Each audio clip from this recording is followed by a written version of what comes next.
હું એડવોકેટ અજય બાંભણિયા આજે સોશિયલ મીડિયાના મારફતે કહેવા માંગુ છું કે હમણાં જ આપણા તાલુકામાં પત્ર વ્યવહારની વાત બહુ ચર્ચામાં છે.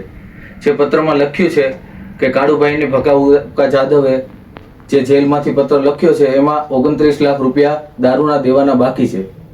એ હમણાં ફૂલ ચર્ચામાં છે. એમાં કાળુભાઈના કોલ રેકોર્ડ ચેક કરો તો શું થાય શું ન થાય એ સરકારને ખબર પડે. અને હું એક આજે વિડીયો ક્લિપ જાહેર કરું છું. વિડીયો ક્લિપના મારફતે કાળુભાઈ ખુદ કાળુભાઈ ચનાભાઈ રાઠોડ ચાલુ ધારાસભ્ય ખુદ એમ બોલે છે કે હું 30 વર્ષથી ક્રાઇમની દુનિયામાં છું અને મેં જે ક્રાઇમ કરેલા છે એ દેખાણા નથી અને બીજાના ક્રાઇમ દેખાઈ ગયેલા છે. મારું ગુજરાતમાં નહીં પણ ગુજરાતની બહાર પણ સારું એવું નેટવર્ક છે ક્રાઇમનું. અને આ ક્રાઇમ કેટલા સમયથી લોકો ઉપર કરાવે છે, કરે છે અને કઈ રીતે આ અત્યારે ઉના તાલુકા અને ગીરગઢડા તાલુકામાં જે મોટા ગુનાઓ બને છે એમાં પણ કાંઈક ને કાંઈક આની સંડોવણી હોય.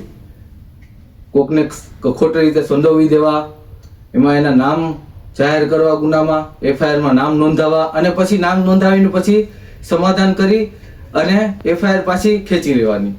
આનો એક પ્રકારનો ધંધો થઈ ગયો છે.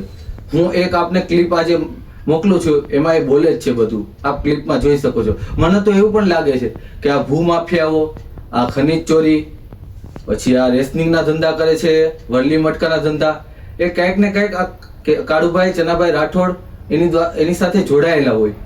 મને એવું પણ લાગે છે. હવે હું ક્લિપ આપ લોકોને જાહેર કરું સોશિયલ મીડિયાના મારફતે. આપ જોઈ લેજો, પછી જ નક્કી કરજો કે શું છે કે શું નહીં.